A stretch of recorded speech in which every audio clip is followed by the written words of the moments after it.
છોટાઉદેપુર તાલુકાના જોજ ગામમાંથી પસાર થતા વીરપુર ગામના 30 વર્ષીય યુવાનને ખેતરના શેઢે વીજ કરંટ લાગતા મોત નીપજ્યું।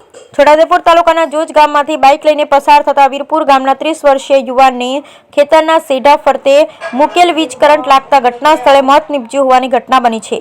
થોડા દિવસ અગાઉ જેતપુર પાવી તાલુકાના રતનપુર ગામની મહિલાને ખેતરને ફરતે મૂકેલ વીજ કરંટ લાગતા મોત નીપજ્યું હતું। એ બાદ ફરી જોજ ગામમાં ભૂંડથી થતા ભેલાણને અટકાવવા ખેતર ફરતે મૂકેલ વીજ કરંટ લાગતા વીરપુર ગામના 30 વર્ષીય વિરેન્દ્ર રાઠવાનું ઘટના સ્થળે મોત નીપજ્યું છે। પ્રાપ્ત માહિતી મુજબ વીરપુર ગામના 30 વર્ષીય વિરેન્દ્ર રાઠવા અને બીજા તેમના 3 મિત્રો જોજ ગામના થાણા ફળિયાના ઈશ્વરભાઈ રાવજીભાઈ રાઠવાના ખેતર પાસેથી પસાર થતી પંગદંડીના રસ્તે પસાર થતા હતા, ત્યારે ભૂંડથી થતા ભેલાણને અટકાવવા ખેતર ફરતે તારની વાળમાં જીવંત વીજ કરંટ પસાર કરેલ હતો। ઈશ્વરભાઈના ખેતર ફરતે તારની વાળમાં જીવંત વીજ કરંટ મૂકેલો હોય અને રાત્રિના 11 વાગ્યાના અરસા દરમિયાન વિરેન્દ્ર રાઠવા અને તેમના મિત્રો બાઇક લઈને પસાર થતા હતા। પગદંડી રસ્તો હોવાને લઈને તેના મિત્રો બાઇક પરથી ઉતરી ગયા અને વિરેન્દ્ર બાઇક લઈને પસાર થતા ભીની જમીનમાં પગ મૂકતા અચાનક વીજ કરંટ લાગ્યો। ઘટના સ્થળે મોત નીપજ્યું હતું।